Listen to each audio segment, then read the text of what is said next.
Delphine, merci d'être avec nous.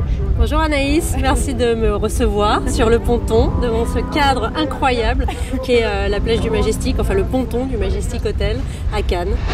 Alors on va parler de la programmation du Midem de cette année. Qu'est-ce que vous pouvez nous dire de cette programmation ? Alors je peux vous dire plein de choses, va falloir cerner un petit peu la question. Oui, en fait elle est très éclectique justement, on a de la K-pop, on a du dancehall. Comment est-ce qu'on fait pour choisir qui vient ? Eh ben, c'est un peu un casse-tête, j'avoue, c'est un petit peu un casse-tête, mais je ne suis pas toute seule.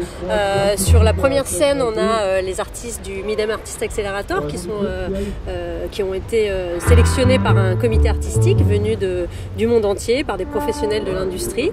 Et ils vont se produire là, derrière moi, sur la scène numéro 1. Donc là, je suis effectivement pas toute seule. Et puis sur la scène 2, on a des artistes aussi du monde entier et qu'on sélectionne avec nos partenaires. Donc là, on va avoir le Chili notamment représenté avec Miss Garrison et De Monaco. On a un jeune artiste qui s'appelle Mongoose qui va venir avec son producteur Sliscobar et ils nous viennent des Pays-Bas. Donc voilà, ça dépend des cas de figure, mais on a des amis et des partenaires et des professionnels avec qui on travaille et on travaille bien pour pouvoir montrer le meilleur de la musique et des nouveaux talents. Et est-ce que vous pouvez nous parler des temps forts de cette année ? Il y en a tous les soirs des temps forts, c'est ça le problème.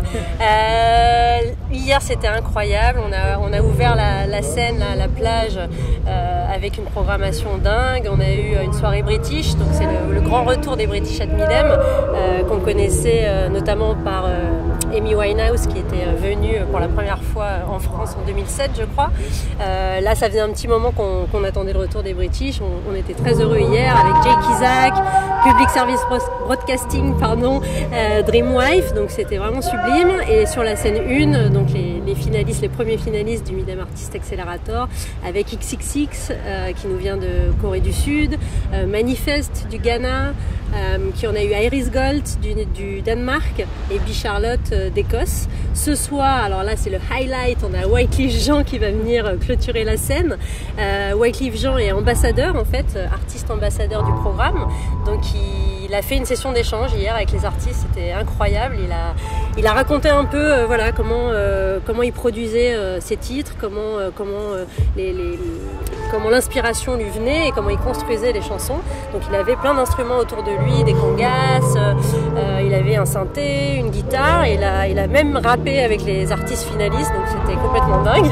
Et ça c'était assez incroyable. Ce matin on a eu Daddy Yankee que vous pouvez entendre sur toutes les radios de la planète avec Despacito. Déjà avec La Gasolina il y a plusieurs années, il a fait le tour du monde, et là c'est pareil.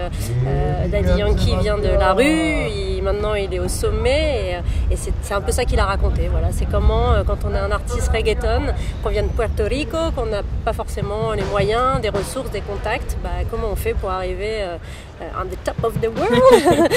Donc encore une fois c'était incroyable. Ce soir on va avoir, je parle beaucoup ce soir on va avoir Eddie & Cocker, Chaka qui nous viennent du UK. Donc là on est plutôt dans un registre R&B, hip-hop, enfin urbain. Pratik Kuhad, un jeune artiste indien, lui plutôt pop pour le coup. Et sur l'autre scène, donc je vous le disais, Sliscobar, Mongoose et Lola Marsh que j'ai oublié, artiste franco-israélienne.